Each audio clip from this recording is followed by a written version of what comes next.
দক্ষিণ আমেরিকার উত্তর পশ্চিম কোণে অবস্থিত এমন একটি দেশ যেখানে একই সঙ্গে দেখা মেলে তুষার ঢাকা পর্বত, ঘন রেইনফরেস্ট, বিশাল তৃণভূমি এবং প্রশান্ত মহাসাগরের উত্তাল ঢেউ।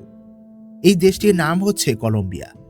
একসময় বিশ্বের অনেক মানুষ কলম্বিয়াকে শুধু মাদক চক্র এবং সহিংসতার দেশ হিসেবে চিনত, কিন্তু বাস্তবে আজকের কলম্বিয়া সম্পূর্ণ এক ভিন্ন দেশ। এটি পৃথিবীর সবচেয়ে জীববৈচিত্র্যপূর্ণ দেশগুলোর একটি। পাখির প্রজাতির সংখ্যায় পৃথিবীতে প্রথম, আর প্রতি বর্গ কিলোমিটারে জীববৈচিত্র্যের দিক থেকে এটি শীর্ষ দেশগুলোর মধ্যে অন্যতম। এই কলম্বিয়াতে রয়েছে আন্দিজ পর্বতমালার 3টি শাখা। এছাড়াও এমন সব প্রাণী রয়েছে এই দেশে যাদের অনেকগুলোকে পৃথিবীর আর কোথাও দেখা যায় না। প্রায় 5,30,00,000 মানুষের এই দেশটির আয়তন প্রায় 11,42,000 বর্গ কিলোমিটার। এটি দক্ষিণ আমেরিকার একমাত্র দেশ যার উপকূল একই সঙ্গে ক্যারিবিয়ান সাগর এবং প্রশান্ত মহাসাগর দুই দিকেই বিস্তৃত। কলম্বিয়ার প্রতিটি অঞ্চল যেন এক একটি আলাদা পৃথিবী। কোথাও সারা বছর বরফ পড়ে, আবার কোথাও গরম ও আর্দ্র জঙ্গলে বাস করে জাগুয়ার এবং নদীর গোলাপি ডলফিন, এছাড়াও শত শত রঙিন পাখি। আজকের এই ভিডিওতে আমরা জানব কলম্বিয়ার প্রকৃত পরিচয়, জানব এর ভৌগোলিক অবস্থান, মানুষের জীবনযাপন, বন্যপ্রাণী এবং রহস্যময় সব দিক। এসটিআর বাংলা নতুন হলে সাবস্ক্রাইব করতে ভুলবেন না।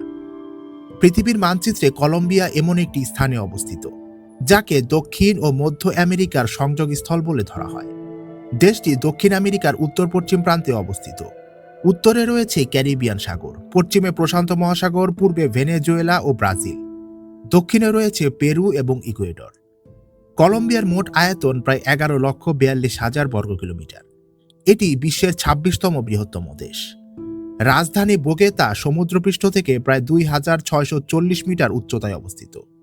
ফলে এই দেশটি নিরক্ষরেখার কাছাকাছি অবস্থান করলেও শহরটির আবহাওয়া বছরের বেশিরভাগ সময় শীতল থাকে। দেশটির পূর্বাঞ্চলে বিশাল এলাকা জুড়ে রয়েছে অ্যামাজন রেইনফরেস্ট। এই বনভূমি পৃথিবীর জলবায়ু নিয়ন্ত্রণে গুরুত্বপূর্ণ ভূমিকা পালন করে। এছাড়াও এই দেশের দক্ষিণ ও পূর্ব দিকে রয়েছে অসংখ্য নদী।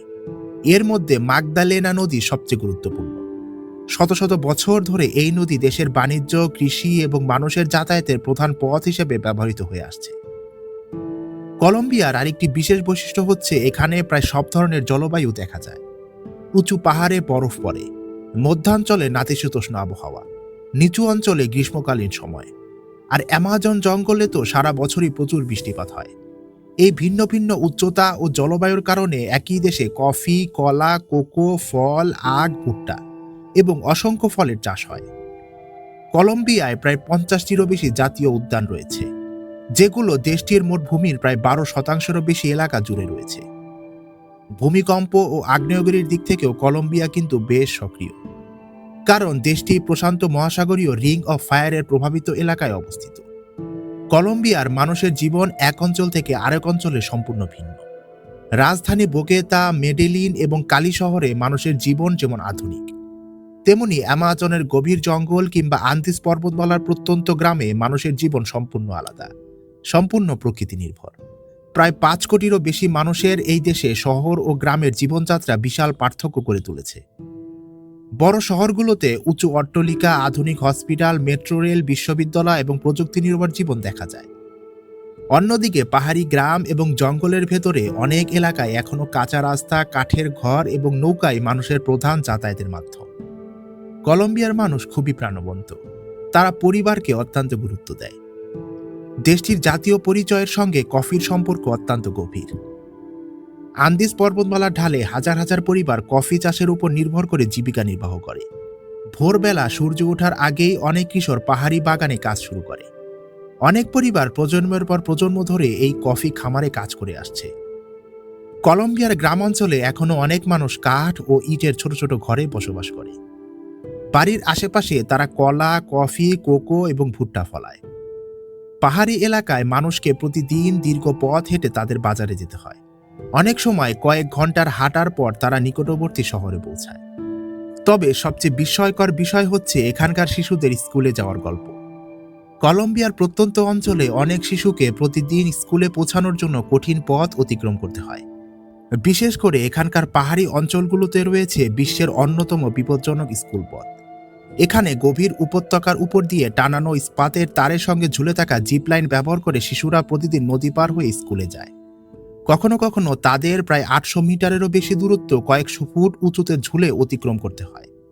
অনেক ছোট ছোট শিশু এই পথ পাড়ি দেয় তাদের বড় ভাই বোন এবং অভিভাবকের সাহায্যে। যদিও বর্তমানে কিছু এলাকায় নতুন সেতু নির্মাণ হয়েছে, তবুও বহু দুর্গম অঞ্চলে এখনও জিপলাইন মানুষের দৈনন্দিন যাতায়াতের অংশ। অ্যামাজনের অঞ্চলে শিশুদের জীবন আবার একেবারেই আলাদা। সেখানে অনেক স্কুল নদীর ওপারে অবস্থিত, ফলে প্রতিদিন ছোট ছোট কাঠের নৌকায় করেই তারা স্কুলে যায়। বর্ষাকালে নদীর পানি বেড়ে গেলে যাত্রা আরও বেশি কঠিন হয়ে যায়। কখনো কখনো প্রবল বৃষ্টি কিংবা বন্যার কারণে কয়েকদিন স্কুল বন্ধ রাখতে হয়। এইভাবেই চলছে কলম্বিয়ার ছোট ছোট শিশুদের জীবন। তবুও তারা থেমে নেই। কলম্বিয়ার মানুষের আরেকটি গুরুত্বপূর্ণ বৈশিষ্ট্য হচ্ছে তাদের সাংস্কৃতিক বৈচিত্র্য। এখানে ইউরোপীয়, আদিবাসী এবং আফ্রিকান সংস্কৃতির মিশ্রণ দেখা যায়। দেশটিতে প্রায় 100টিরও বেশি আদিবাসী জনগোষ্ঠী বসবাস করে। তাদের প্রত্যেকেরই রয়েছে নিজস্ব ভাষা, পোশাক এবং উৎসব। অনেক আদিবাসী সম্প্রদায় এখনও জঙ্গলের ভেতরে নিজেদের ঐতিহ্য ধরে রেখে বসবাস করছে। তারা বন, নদী এবং প্রাণীর সঙ্গে ভারসাম্য রেখে জীবনযাপন করে। কলম্বিয়ার মানুষ ফুটবলকে ভীষণ পছন্দ করে। রাস্তার পাশে, স্কুলের মাঠে কিংবা পাহাড়ি গ্রাম, সব জায়গায় শিশুদের ফুটবল খেলতে দেখা যায়। সঙ্গীত ও নাচ তাদের জীবনের এক অবিচ্ছেদ্য অংশ। বিশেষ করে সালসা নাচ তাদের সবচেয়ে বেশি বিখ্যাত। দৈনন্দিন জীবনে নানা চ্যালেঞ্জ থাকলেও কলম্বিয়ার মানুষ তাদের পরিশ্রম, পরিবার এবং সংস্কৃতিকে সবচেয়ে বেশি গুরুত্ব দেয়। এই কারণেই নানা প্রতিকূলতার মাঝেও তারা নিজেদের ঐতিহ্য এবং আশাবাদ ধরে রাখতে সক্ষম হয়েছে। কলম্বিয়াকে পৃথিবীর অন্যতম জীববৈচিত্র্যের স্বর্গ বলা হয়। এখানে প্রায় 59,000-এরও বেশি প্রজাতির প্রাণী এবং উদ্ভিদের অস্তিত্ব রয়েছে। পাখির প্রজাতির সংখ্যায় পৃথিবীর সব দেশের মধ্যে কলম্বিয়া প্রথম স্থানে রয়েছে। এখানে প্রায় 2000-এর কাছাকাছি প্রজাতির পাখি দেখা যায়। এর মধ্যে অসংখ্য প্রজাতির পাখি পৃথিবীর আর অন্য কোথাও পাওয়া যায় না। দেশটির প্রায় অর্ধেকের বেশি এলাকা জুড়ে বনভূমিতে আচ্ছাদিত। বিশেষ করে দক্ষিণাঞ্চলের বিশাল অংশ অ্যামাজন রেইনফরেস্টের অন্তর্ভুক্ত। এই বন পৃথিবীর সবচেয়ে গুরুত্বপূর্ণ প্রাকৃতিক বাস্তুতন্ত্রগুলোর একটি। এখানে সূর্যের আলো অনেক সময় মাটিতেই পৌঁছাতে পারে না। বহু শতাব্দীর পুরনো বিশাল গাছ, ঘন লতাপাতা এবং অজানা প্রাণীতে ভরা এই বন এখনো অনেক মানুষের কাছে রহস্যময়। এই জঙ্গলে বাস করে দক্ষিণ আমেরিকার সবচেয়ে শক্তিশালী শিকারী প্রাণী জাগুয়ার। জাগুয়ার অত্যন্ত নিঃশব্দে শিকার অনুসরণ করে। এরা অত্যন্ত দক্ষ সাঁতারু। নদী পার হয়ে তারা সহজেই শিকারকে ধরে ফেলতে পারে। এছাড়াও এই বনে রয়েছে পুমা। কলম্বিয়ার অ্যামাজন নদীগুলোতে বাস করে গোলাপি ডলফিন। স্থানীয় লোককাহিনীতে এই প্রাণীকে ঘিরে অসংখ্য রহস্য প্রচলিত রয়েছে। অনেকেই বিশ্বাস করেন রাতের অন্ধকারে এই ডলফিন মানুষের রূপ ধারণ করতে পারে। যদিও এর কোনো বৈজ্ঞানিক ভিত্তিও নেই, তবুও এই গল্প এখানে অনেক জনপ্রিয়। কলম্বিয়ার জঙ্গলে বিশাল সবুজ অ্যানাকন্ডা সাপও দেখা যায়।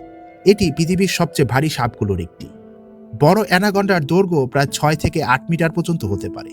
এরা পানিতে লুকিয়ে থেকে শিকারকে আক্রমণ করে। এছাড়াও এই জঙ্গলে রয়েছে বিষধর ফেরডি ল্যান্স এবং বুশ মাস্টার সাপ। এই সাপের কামড়ে দ্রুত চিকিৎসা না করালে প্রাণঘাতী হতে পারে। এছাড়াও এই কলম্বিয়ার নদীতে বাস করে কালো কাইম্যান। এটি দক্ষিণ আমেরিকার সবচেয়ে বড় কুমির জাতীয় প্রাণীগুলোর একটি। একটি পূর্ণবয়স্ক কাইম্যানের দৈর্ঘ্য প্রায় 5 মিটারেরও বেশি হতে পারে। এরা মাছ, কচ্ছপ, পাখি এমনকি বড় বড় স্তন্যপ্রায়ী মানুষকেও শিকার করে। এছাড়াও কলম্বিয়ার বনভূমিতে রয়েছে অসংখ্য বিষাক্ত ব্যাঙের প্রজাতি, বিশেষ করে গোল্ডেন পয়জন ডার্ক ফর্ক, যেটি পৃথিবীর সবচেয়ে বিষাক্ত প্রাণীদের মধ্যে অন্যতম। এর ত্বকের বিষ এতটাই শক্তিশালী যে অতি অল্প পরিমাণ বিষও প্রাণঘাতী হতে পারে। তবে এই ব্যাঙ স্বাভাবিক অবস্থায় মানুষের ওপর আক্রমণ করে না। এছাড়াও এই কলম্বিয়ার বনে রয়েছে বিষাক্ত স্পাইডার।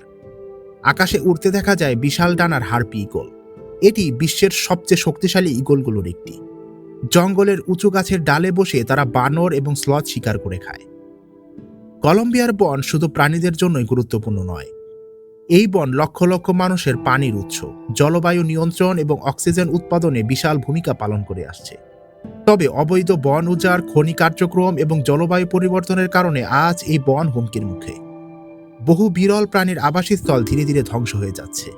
তবুও জাতীয় উদ্যান, সংরক্ষিত বনাঞ্চল এবং আন্তর্জাতিক সংরক্ষণ কর্মসূচির মাধ্যমে এই অমূল্য প্রাকৃতিক সম্পদ রক্ষার চেষ্টা চলছে। প্রকৃতির অবিশ্বাস্য বৈচিত্র্য, রহস্যময় জঙ্গল এবং অসংখ্য বিরল প্রাণীর কারণে কলম্বিয়া আজ পৃথিবীর অন্যতম আকর্ষণীয় বন্যপ্রাণীর দেশে পরিণত হয়েছে। আজকের ভিডিওটি আপনার কাছে ইনফরমেটিভ লাগলে অবশ্যই এসটিআর বাংলাকে সাবস্ক্রাইব করে রাখুন। দেখা হচ্ছে এসটিআর বাংলার নতুন এপিসোডে।